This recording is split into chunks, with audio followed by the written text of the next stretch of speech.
Welcome to the Thrive Today podcast. I'm Natalie Bourne. I'm the media host for Thrive Today and the founder of Innovation Meets Leadership. Our primary focus at Thrive Today is to help you identify the authority of God's word and connect it to the relevance of your workplace. So today we are talking to just an incredible, beautiful soul. I'm so excited for you to meet Jennifer Allwood. Jennifer uses her social media following of over 500K people. She has a podcast. She has the Jennifer Allwood Show, and she has over 3.5 million downloads. Wow. Her coaching groups, I know, it's incredible. Her coaching groups and thousands of members. And she's a #1 best-selling author of her book, Fear is Not the Boss of You, which we're going to talk about today. So welcome to the podcast, Jennifer. Natalie, thank you so much. That was very kind. I appreciate you. I'm so glad to be here. Well, I just love the influence that you've been able to have in this space. And I think it's just impressive whenever we see someone get the reach on the message that you've had. And so today I want to talk a little bit about this incredible article that you've written in the Thrive Today magazine, but it's also based on your book called Fear is Not the Boss of You. So I'd love to talk a little bit about that. Yeah, thank you. So Fear is Not the Boss of You actually came out like just a few weeks before the pandemic really hit. So I was supposed to have like a 12-city book tour across the United States and a huge conference to like kick off the book launch. And then the pandemic, hit in March of 2020. So the entire book tour was canceled. Bookstores, as you may remember, were all closed down because everything was closed down. And, so I 0 out of 10 recommend that you launch a book at the beginning of a pandemic. But if you're going to put out a book at the beginning of the pandemic, one that deals with fear is definitely, going to be the message that the world needs at the time. So God was really good. And the book hit Amazon #1 bestseller within 6 hours of coming out on Amazon. Wow. And then we've been #1 in 4 different categories on Amazon several different times. So, it was a bummer that things got canceled, but God has continued to get the book into the right hands, and women keep I even had a woman on Instagram message me last night that her daughter's getting ready to do a Bible study at church, and they're actually using my book, or not a Bible study, it'd be a book study, to do a book study. So, he keeps putting it where it needs to be. And I think that initially I was disappointed, it didn't hit New York Times bestseller, but it did hit several other lists on like the top 15. And we were right behind Carrie Underwood and her beautiful legs. I know. So I was like, hey, and, let me catch some of those legs just by being on the list with her. Right. But I had to really like decide in my brain, okay, it needs to be more about impact than it does about just, the amount of sales overall. I would rather that women read it and they had a life change and a heart change and a change in their thinking, than just, sell a bajillion books just to say that I've sold a bajillion books. So I continue to say that. I continue to be just honored every time somebody tells me they bought the book, and, we continue to see sales. So thank you so, so much. Well, I want to lean into something you said there, which is significance is so much more important than success. And I think that piece is something that we all need to hear every once in a while, especially when we have an expectation and then things go sorely wrong. I can think about all the number of people across, 2020 whose speaking engagements were canceled and tours and all the things that we had planned in our own heart. But I just love the prophetic message that you released, not knowing how big fear was going to be in 2020. And I really feel like that was a prophetic message to just a generation that was going to be honestly swallowed by fear. I mean, let's go pandemic. Sure. Let's talk about racial stuff going on in the country. I mean, 2020 became almost like a little bit of a dumpster fire. It was a dumpster fire. Absolutely. And then you have this message like fear is not your boss. Let me tell you what actually happened, because I don't talk about this publicly a lot, not because I'm not supposed to, but I just want to make sure women hear the heart of it. But when I was offered a book deal, I was offered a book deal by more than one book, organization. And I ended up, I went with Zondervan, they're a precious company, and I wanted them to publish my book, and it was fabulous. And they came into Kansas City where I live, and we, sat and had a meeting. And essentially, the book writing process traditionally, Natalie, it's kind of a long drawn out one, which is why a lot of people self-publish because, traditional publishing, it takes longer. There's lots of hoops to jump through. And, but I felt like I was supposed to do that. There was to do a traditional publishing. So we met, and basically the publisher said, okay, Jennifer, you kind of have two different options. If you're wanting the book to come out, there were two different times they wanted the book to come out based on their needs and kind Mm. of, other things that they're publishing, et cetera. So my options were this: I either had 6 weeks to write this book, or Well, I had a year and 6 weeks to write this book. Those are my options. They said, based on everything else that we've got coming out and kind of, the genre that your book wow. is in and where we think it's going to do the best at, the time of the year that we've seen this type of book do well, like these are your two options. And what would be your decision? And so I have 4 children. Summers are kind of sacred to me. I'm a business coach by day. That's what I do. That's how we make our money. That's what I've been in Forbes for. And business coaching doesn't stop in the summer, but I Mm. like to just really dial my own podcast back, dial everything else back. So during the summers, I can really be present with our children. And so Wow. those 6 week time frame that they gave me was going to mean I was writing during the summer. And so I had to think about that because I was like, I don't want to lose my summer with my children. I have a pool in the backyard. I want to use it. We vacation.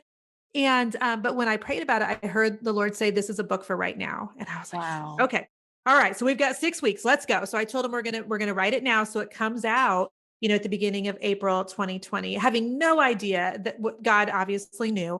And so it was interesting because I wrote, thousands of words and then I threw it away. And then I wrote thousands of words again and I threw it away. And 4 times I rewrote the book in 6 weeks Wow. because Oh my it gosh. was it was finally when I let the Lord really get as much of him as was supposed to be in it, because this is a secular book. I mean, it was published by a Christian agency, but I think that it was watered down initially, so I had to keep rewriting it.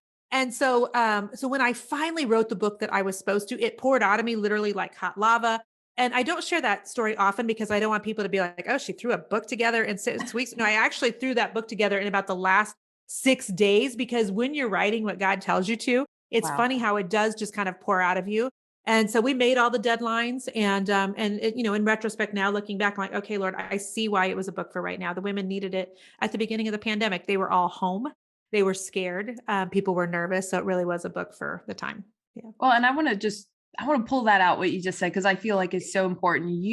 Something that you're saying there too is God will accelerate the message that he wants you to share with the world. And so even like as most of us are probably hearing that 6 week time frame, we're like, oh my goodness. But then you're like, no, I mean, let's be real. It was honestly 6 days. Yeah, it was, because I just kept throwing it away. I kept feeling like, this is junk. This is not it. And my poor editor was like, what are we doing? What Right. are we doing, Jen? And I'm like, it's gonna be fine. It's gonna be fine. And eventually my husband like put me up in a hotel for a couple of days. He's like, honey, you need to get away from the kids, get your Yeah. head sorted out.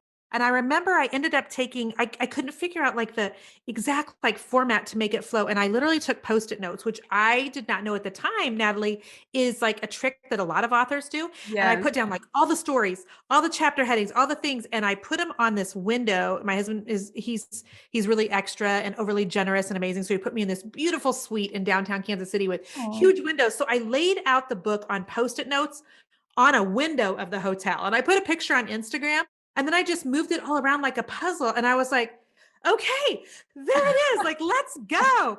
And once I did that and really got as much of God in the book as I was supposed to have without fear of what man would think, yeah. then everything just kind of clicked into place. So, well, Yeah, that's so important. I think the fear of what man will think sometimes stops us from really delivering the message God wants us to speak, which is sometimes so different than the one we feel would be received. And I just love that yes. you kept scrapping those books until you got the one that he wanted you to Yeah. release. Well, it's an interesting position that I feel like the Lord has given me, because I know I have a lot of people on my platform who are not believers, or Yes. who have been really wounded by the church, or Yeah. who are not sure what they think about God. And so I know I've got a voice there to be able to speak into them. And so since my job is I teach women how to build their social media, how to make money online.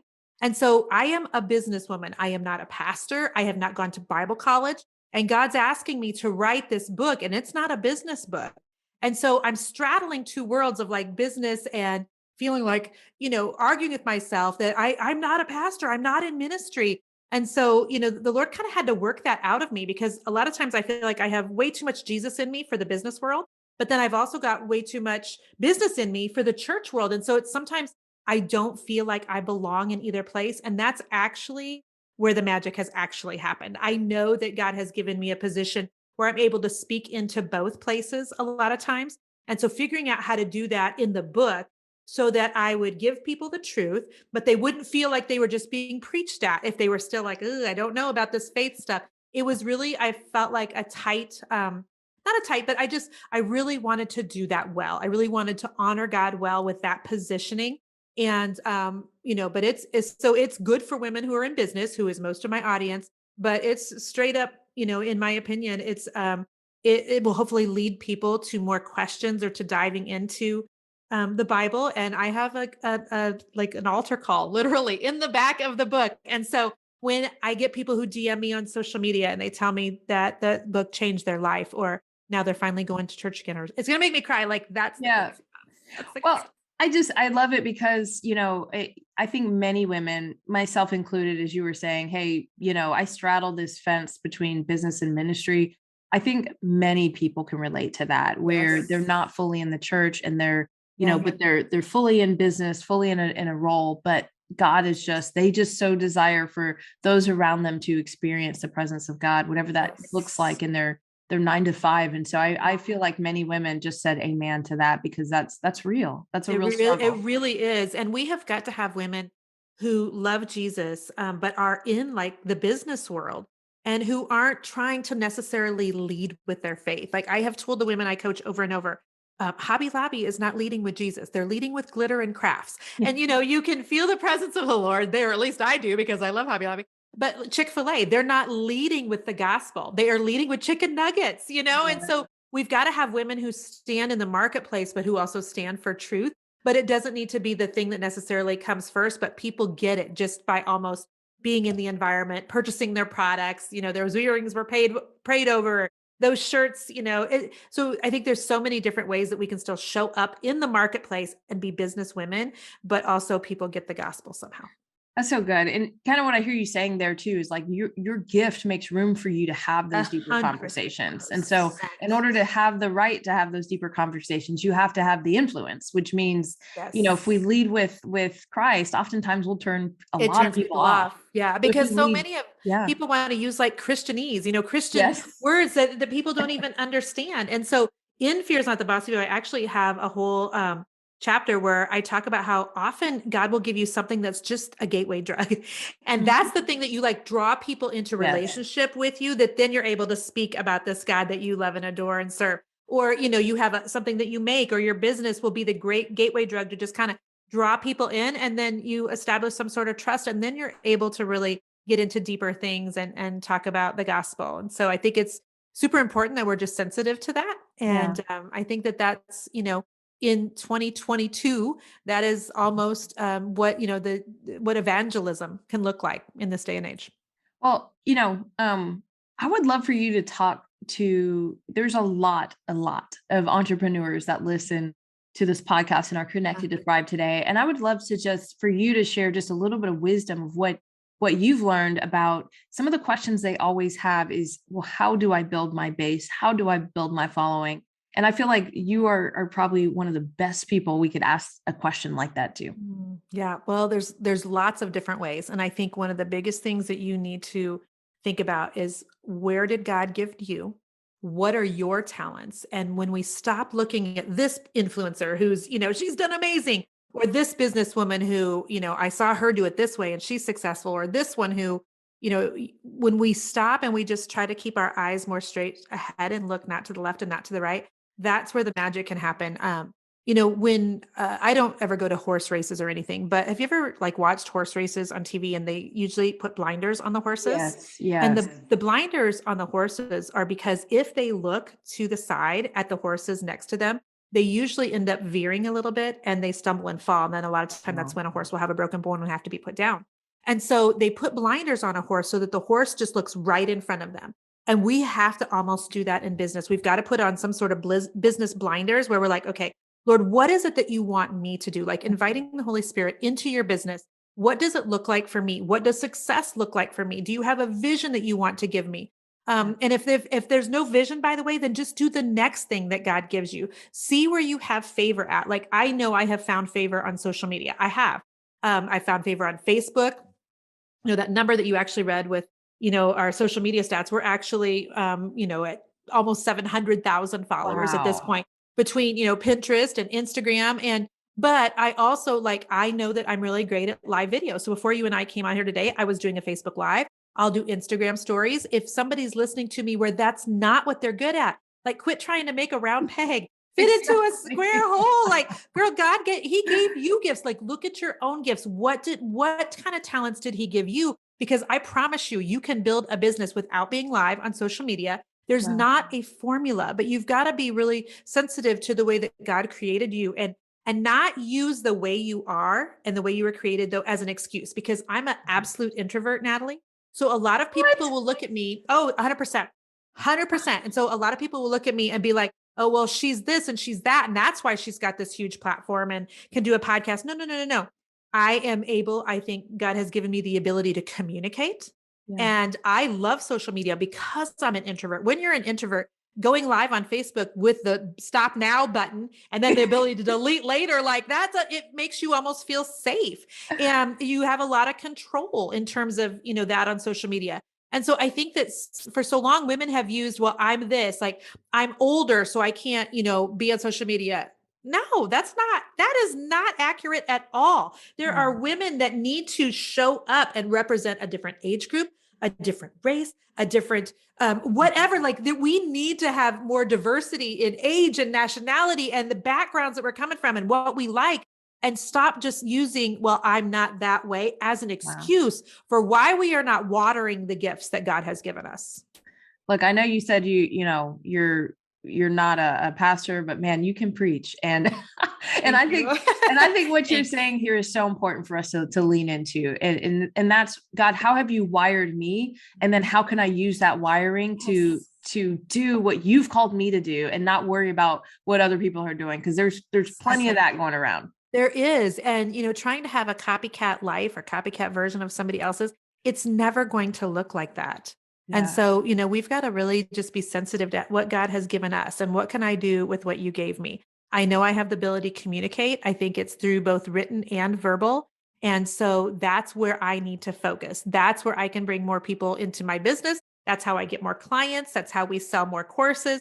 That's also how I can get more people to get to know Jesus. And so I can remember so many times when years ago when the Lord would ask me to start praying on social media, and I'd be like, okay, all right, Lord, let's chat about this because I don't know anybody else doing this. And Right. I'm not I'll pray for somebody at church. I'll pray for my kids, my husband, I'll pray, but having never done that on social media. And I remember the first time I did it and how freeing it was. God and I Wow. had to arm wrestle about it, but I was like, and feeling a little bit like a dork, you're shutting your eyes and you're praying on Facebook. And I'm like, do I peek at the comments? Do I Right. see what people are saying?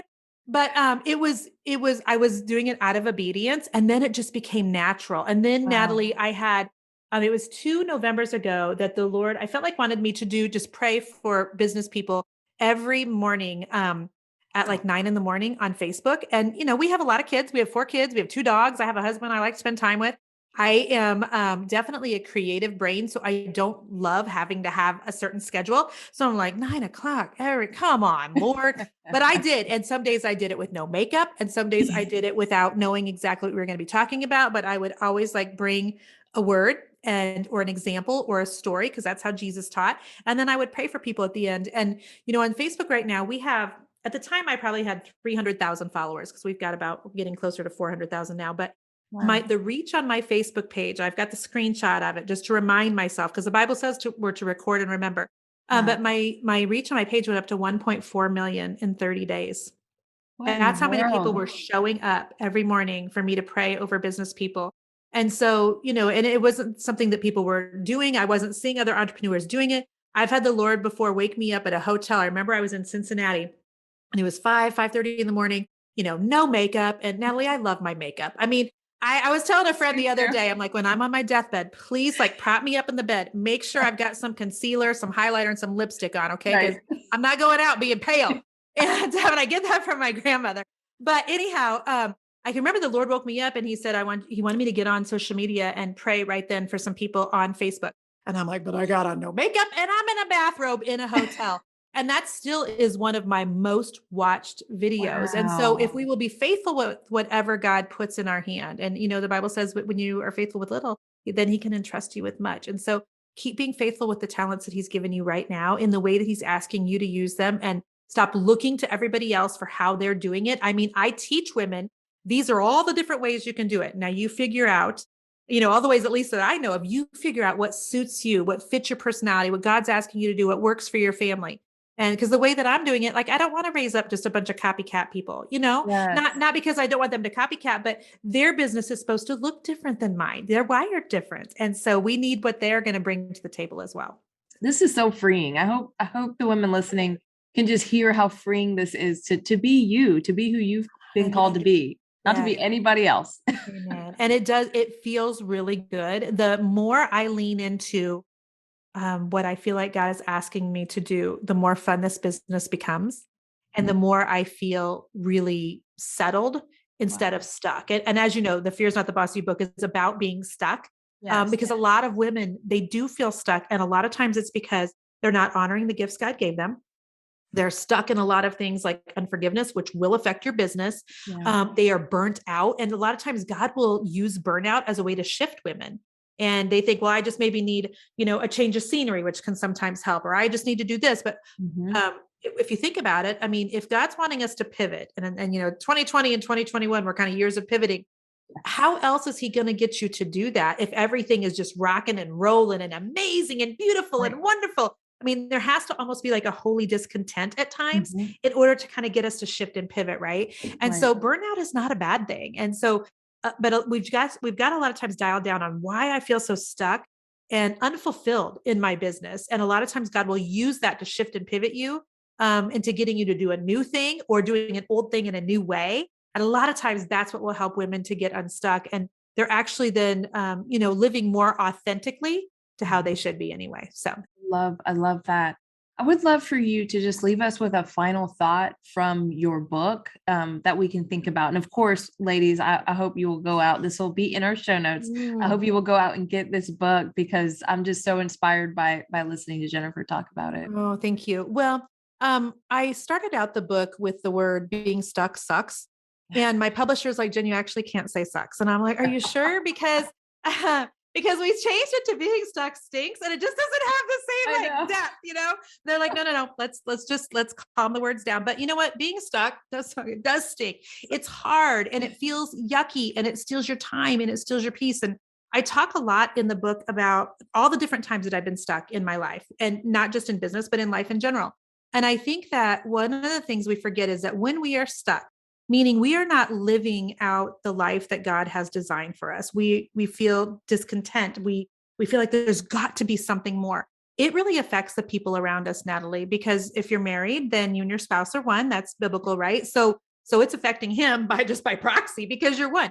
It affects your children because I don't know if you're a mom, but Mhm. your kids are super sensitive to when Yes. mom is grumpy, when Yep. mom's got something wrong, when mom's nervous about something. So your Yes. kids feel you being stuck too. And then when you Yes. think about like all the people we're called to influence, and there are so many women that need for you to get unstuck and slay, your own demons and dragons so that Yeah. they can watch, because people are always watching you. And it doesn't matter Yeah. if you have, my size audience or an audience of just the people in your home. But people are always watching. And when they see you staying stuck for year after year and resigning yourself to, well, I guess this is all the better it gets, in your faith walk, in your Yeah. business, just in your joy. When they see you doing that and just settling, they lose too, is the truth. They lose too. And so we need women who are like, you know what? I am scared. I am nervous, but I'm also not willing to stay where I'm at. I've got to get unstuck. I absolutely have to, and do the hard head work and heart work that's necessary to get free. And because we're supposed to be living life and living it abundantly, Wow. not settling for just being stuck. There's so much more to life than that. So do the hard work that you need to, because there's people who you're affecting. And for me, that always makes me like, I don't know, it just feels really convicting. Like I can't Yes. stay in this place of like, being sick of myself because it's Yes. affecting everybody else in my house and the people that are coming up behind me. So do the work, ladies, and get yourself free. And there's so much more to life than being stuck. That's for sure. That was a very powerful final thought. Thank you so Are much. you sure? Because I felt like I just kind Yeah. of talked in a big, huge circle, but good. No, Okay, like I'm glad I'm that just landed. thinking how impactful it is when we walk in the calling that God has on our life. And also what's the contrast when we're not doing that and all the Who's people that are, losing? Yes, yes. because somebody's losing. And, I think women are so stuck anymore on fear. Like, well, I'm scared to build a business God's asking me to, or I'm scared to go on social media, or I'm scared to step out of my comfort zone, or I'm scared to quit that job, even though I feel like I'm supposed to, or whatever. But, fear is a snare, as you know, whether it's fear of man or fear of, whatever you're doing, and it will keep you stuck. And I think that women feel like, well, when I feel more comfortable and I feel more confident, then I'll do the things God's asking me to do. And I talk about in the book, your feelings are liars. At least mine are. Oh, yes. I mean, my feelings lie to me every day. Jen, you deserve a whole bag of M&Ms. Right. That's what my feelings will tell me. You deserve that, girl. No, I don't. That's going to go straight to my hips, and I cannot have that happening. So you can't trust your feelings. You've got to figure out how to put your feelings to the side and just do it anyway, in spite of those. And that's going to be one of the biggest things that'll get you free, is not allowing fear to be the thing that controls you, which is why the book is entitled Fear is Not the Boss of You. It can't be. I love that. Can you tell our listeners all the different places that they can follow you? Yeah. Well, since they're listening to a podcast right now, I have my own podcast. It has a really hard name. It's the Jennifer Allwood Show.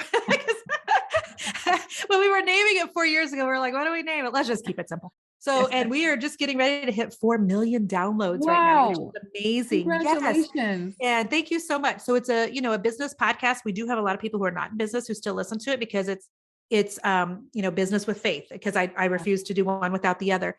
So in terms of social media, even though I have a much larger audience on Facebook, Instagram is my favorite place right now, only because I love connecting with people in my DMs, and that's my favorite. So go listen to the podcast. You can go find out more about my business at Jennifer Allwood or Jennifer Allwood Home. I have 2 different websites because I have a home line of decor products. If they're watching this right now, they can see that I tend to love color and home decor. Yeah. I need to learn from you. I need a pop of color. Yeah. So go find, just if they Google Jennifer Allwood, you'll find me on social media, online, on the podcast. So thank you so much for asking. Yeah. Thank you for your time today. This has been amazing. Bless you. Thanks, Natalie. I have absolutely loved this, ladies. And I know that you will too, because this has been such an enriching day. And I'm convicted now as well on some things in my life where I've just been holding on to fear.